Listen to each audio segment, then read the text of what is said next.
নমস্কার বন্ধুরা, রিনা সাহা ইউটিউব চ্যানেলে আপনাদের সকলকে জানাই স্বাগত। 2025 সালের সবথেকে বড় মঙ্গলবার 13ই মে। কোনো সাধারণ মঙ্গলবার নয়, পৃথিবীর সবথেকে শক্তিশালী এবং বড় মঙ্গলবার। 13ই মের পরে যে 5টি মঙ্গলবার পড়বে, সেই সমস্ত মঙ্গলবারগুলিতে যে ব্যক্তি হনুমানজির সেবা পুজো করবে, সেই ব্যক্তির ওপর স্বয়ং হনুমানজির আশীর্বাদ প্রদান করবেন। বন্ধুরা, 13ই মে থেকে শুরু করে 10ই জুন পর্যন্ত আপনারা 5টি মঙ্গলবার পাবেন। বন্ধুরা, জ্যৈষ্ঠ মাসের প্রত্যেকটা মঙ্গলবারকে বলা হয় বড় মঙ্গলবার।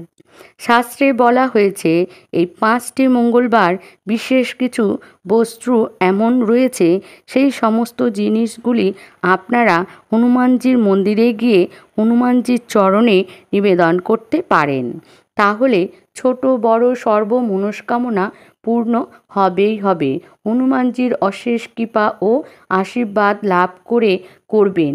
রোগ জ্বালা বিপদ থেকে রক্ষা পাবেন। শুধু তাই নয়, যারা ঋণে জর্জরিত হয়ে গেছেন, টাকা পয়সা নেই বললেই চলে, অর্থ সংকট এতটাই আপনাদের জীবনে বেড়ে গেছে যে সমস্যার চালাতে হিমশিম খেয়ে যাচ্ছেন, অথচ অর্থ আসার পথ প্রায় বন্ধ হয়ে গিয়েছে। তাই বন্ধুরা, এই 13ই মে থেকে শুরু করে 10ই জুন পর্যন্ত আপনারা 5টি মঙ্গলবার পাবেন এবং এই মঙ্গলবারগুলিতে অবশ্যই হনুমানজির পুজো এবং হনুমান চালিসা পাঠ করুন।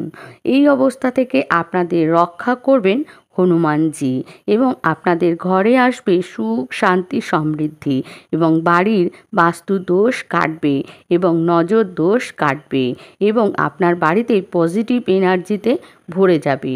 আপনার বাড়িতে শুভ শক্তির বিকাশ ঘটবে। আপনাদের জীবনে যে সমস্যা রয়েছে, সেই অবস্থা থেকে আপনারা বেরিয়ে আসতে পারবেন বজরংবলীর কৃপায়।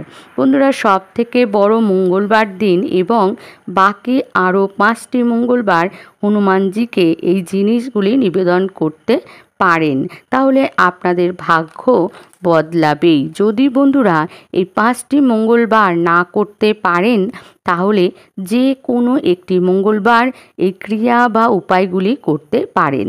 তাহলে বজরংবলীর আশীর্বাদে আপনাদের জীবনের সমস্ত মনস্কামনা পূর্ণ হবে এবং বাধা বিপত্তি দূর হবে এবং অর্থ আসার পথ খুলে যাবে, বাড়ির বাস্তু দোষ কাটবে। বন্ধুরা, আপনারা 5টি মঙ্গলবার হনুমানজির পুজো পাঠ করুন। 13ই মে, 20শে মে, 27শে মে, 3রা জুন, 10ই জুন, এই 5টি বড় মঙ্গলবার। বন্ধুরা, 13ই মে 2025 সালের সব থেকে বড় মঙ্গলবার এবং সারা পৃথিবীর শ্রেষ্ঠ মঙ্গলবার। বন্ধুরা, এই 2025 সালটা হচ্ছে মঙ্গলের সাল, হনুমানজির সাল। আর যারা হনুমানজির পুজো পাঠ করবে, তারা হনুমানজির স্বয়ং আশীর্বাদ ও কৃপা লাভ করবেন। যত বড় সমস্যায় থাকুক না সেই ব্যক্তি, হনুমানজি তাকে রক্ষা করবেন। বন্ধুরা, আপনাদের করতে হবে 13ই মে খুব সকাল সকাল, অর্থাৎ ব্রহ্ম মুহূর্তে ঘুম থেকে উঠতে হবে, বাড়ি ঘর দুয়ার পরিষ্কার করতে হবে, তারপরে স্নান সেরে লাল রঙের বস্ত্র পরিধান করতে হবে, তারপর হনুমানজির ফটোর সামনে বা আপনার বাড়ির মন্দিরে বা বাড়ির পাশে মন্দির থাকলে হনুমানজির মন্দিরে যেতে হবে এবং সংকল্প নিতে হবে আর মনে মনে প্রার্থনা করে বলবেন, হনুমানজি, আমার জীবনে যত সমস্যা আছে তা থেকে মুক্তি দিও। সংকল্প নেওয়া হয়ে গেলে 7 বার হনুমান চালিসা পড়তে হবে আপনার বাড়ির মন্দিরে অথবা হনুমানজির মন্দিরে। তারপরে একটি জটাওয়ালা নারকেল নিতে হবে, তার মধ্যে হনুমানজির পছন্দের সিঁদুর অর্থাৎ কমলা রঙের সিঁদুরের ফোঁটা লাগাবেন। তারপর মলির সুতো 7 বার পেঁচাতে হবে, তারপর হনুমানজিকে অর্পণ করবেন। তারপর একটি হনুমানজির ঝান্ডা বা পতাকা যত বড় হবে তত ভালো হবে। একটা ঝান্ডা নিয়ে আপনারা বাড়ির ছাদে বা বাড়িতে বেঁধে দেবেন। তারপর বন্ধুরা পরপর 5টি দিন গরিব দুঃখী মানুষকে কিছু দান ধ্যান করুন এবং গরিব মানুষকে কিছু খাওয়ান আপনার সাধ্যমতো। আর প্রতিদিন ওম হনুমন্তে নমঃ এই মন্ত্রটি জপ করতে হবে 7 বার, 11 বার, 21 বার, 108 বার করতে পারলে অতি উত্তম।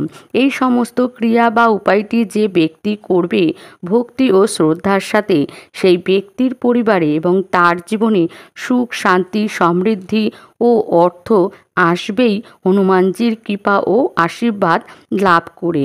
বন্ধুরা 13ই মে মঙ্গলবার এই উপায়টি যদি করতে না পারেন তাহলে 20শে মে মঙ্গলবার দিন অবশ্যই করুন। আপনাদের এমন কোনো কাজ আছে যেটি বহুদিন ধরে আটকে আছে, কিছুতেই হচ্ছে না, তাহলে হনুমানজির এই ছোট্ট ক্রিয়া বা উপায়টি অবশ্যই করুন। দেখবেন চমৎকার ফল পাবেন হাতে নাতে।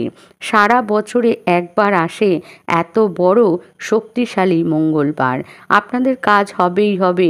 100% গ্যারান্টি করে দেখুন, জীবনে সাফল্য আসবেই। হনুমানজির মন্দিরে যাবেন লাল বস্ত্র পরিধান করে। 13ই মে 7টি পান পাতা নেবেন, নিখুঁত ছেঁড়া ফাটা যেন না থাকে। এই 7টি পাতার ওপর রাম নাম লিখতে হবে। হনুমানজির পছন্দের সিঁদুর কমলা রঙের অর্থাৎ অরেঞ্জ কালার দিয়ে একটি জোয়াটাওয়ালা নারকেল নিতে হবে। তার সাথে নিতে হবে 11টি তুলসী পাতা নিখুঁত এবং 250 গ্রাম ছোলা নিতে হবে ভাজা ও 250 গ্রাম গুড় নিতে হবে। এই সমস্ত জিনিস মন্দিরে নিয়ে যেতে হবে এবং হনুমানজিকে নিবেদন করতে হবে। যে কাজ অনেক দিন ধরে আটকে ছিল, কোনোভাবেই হচ্ছিল না, এই সমস্ত কিছু হনুমানজিকে নিবেদন করার ফলে আপনার সব ঠিক হয়ে যাবে, আপনি সব বুঝতে পারবেন। হনুমান চালিসা পড়বেন 11 বার। তারপর আপনার মনের কথা বলে ঘরে চলে আসবেন। তারপরে বাড়ি এসে সঙ্গে সঙ্গে হাত এবং পা ধুয়ে ফেলবেন না। বন্ধুরা হনুমানজির মন্দিরে যাবেন, তারপর 5 বার হনুমান চালিসা পাঠ করবেন। তারপর একটি নতুন দেশলাই চুপচাপ রেখে চলে আসবেন, অর্থাৎ দান করবেন। বাড়িতেও কাউকে বলবেন না এই দেশলাইয়ের কথা বা এই গোপন দানের কথা। বন্ধুরা আরও একটি উপায় এই মঙ্গলবারগুলিতে করতে পারেন। আকন্দ ফুলের পাতার ওপর আপনারা রাম নাম লিখে 108টি আকন্দ ফুলের পাতার ওপর রাম লিখবেন অরেঞ্জ কালারের সিঁদুর দিয়ে। তারপরে প্রত্যেক মঙ্গলবার যদি আপনারা বজরংবলীর গলায় পরাতে পারেন, আপনাদের মনস্কামনা বজরংবলী অবশ্যই পূর্ণ করবেন। এবং আপনারা পান পাতাও 108টির ওপরে রাম নাম লিখে বজরংবলীকে চড়াতে পারেন। এতেও বজরংবলী আপনাদের অর্থ সংকট কাটিয়ে আপনাদের জীবনে সুখ শান্তি সমৃদ্ধি অর্থ নিয়ে আসবেই আসবে। বন্ধুরা আপনারা অশ্বত্থ গাছের পাতার ওপরেও রাম নাম লিখে যদি বজরংবলীকে চড়ান, তাতেও বজরংবলী আপনাদের ওপর খুবই প্রসন্ন হবেন। হ্যাঁ বন্ধুরা, এর ফলে আপনাদের সংসারে আসবে সুখ শান্তি সমৃদ্ধি ও আসবে প্রচুর ঐশ্বর্য। তা আজকের ভিডিওটি আমি এখানেই শেষ করছি। আশা করছি ভগবানের আশীর্বাদে আপনারা সকলেই ভালো আছেন এবং সুস্থ আছেন। আজকের ভিডিওটি এখানেই শেষ করছি। যদি আমার ভিডিওটি ভালো লাগে তাহলে লাইক করবেন, শেয়ার করবেন এবং সাবস্ক্রাইব করে দেবেন। যারা আমার চ্যানেলটি আগেই সাবস্ক্রাইব করেছেন তাদেরকে জানাই অসংখ্য ধন্যবাদ। জয় হনুমানজির জয়, জয় হনুমানজির জয়, জয় হনুমানজির জয়।